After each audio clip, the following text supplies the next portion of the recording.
Alors aujourd'hui, je vais vous lire plusieurs petits extraits de l'agenda de 1968 de Mère. Alors, la première chose, ça concerne l'Inde.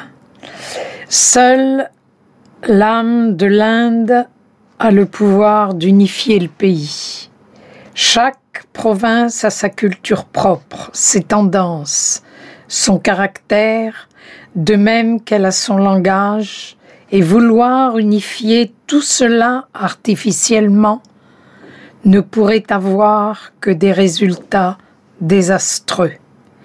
Mais l'Inde a une âme unique, intense dans son aspiration à la vérité spirituelle, qui est l'unité essentielle de la création et l'origine divine de la vie.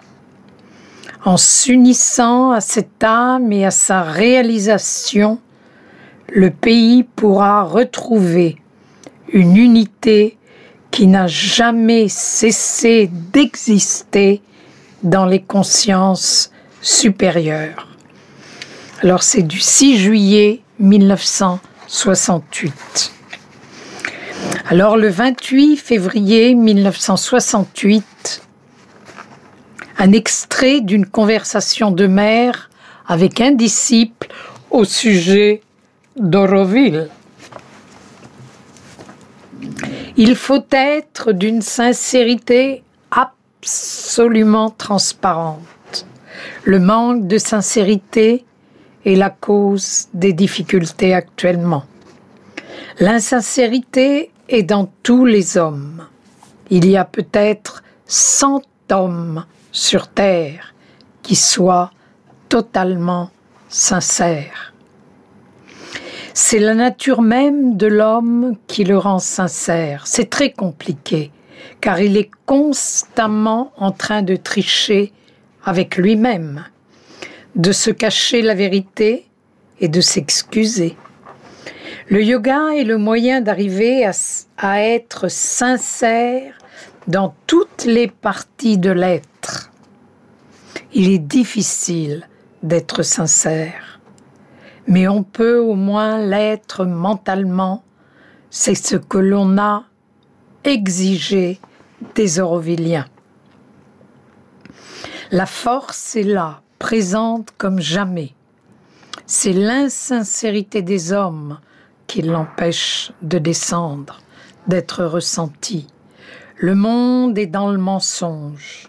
Tous les rapports entre les hommes n'ont été jusque-là basés que sur le mensonge et la tromperie. La diplomatie entre les nations est basée sur le mensonge. Ils prétendent vouloir la paix et s'arment d'un autre côté. Seule la sincérité transparente chez l'homme et entre les nations permettra la venue d'un monde transformé. Auroville est la première tentative de l'expérience. Il naîtra un monde nouveau si les hommes veulent faire l'effort d'une transformation et d'une recherche de sincérité. C'est possible. De l'animal à l'homme, des millénaires ont été nécessaires. Aujourd'hui, l'homme, grâce à son mental, peut accélérer et vouloir une transformation vers un homme qui sera Dieu.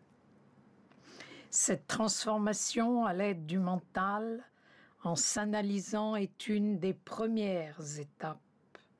Ensuite, il faut transformer les impulsions vitales et c'est beaucoup plus difficile. Et surtout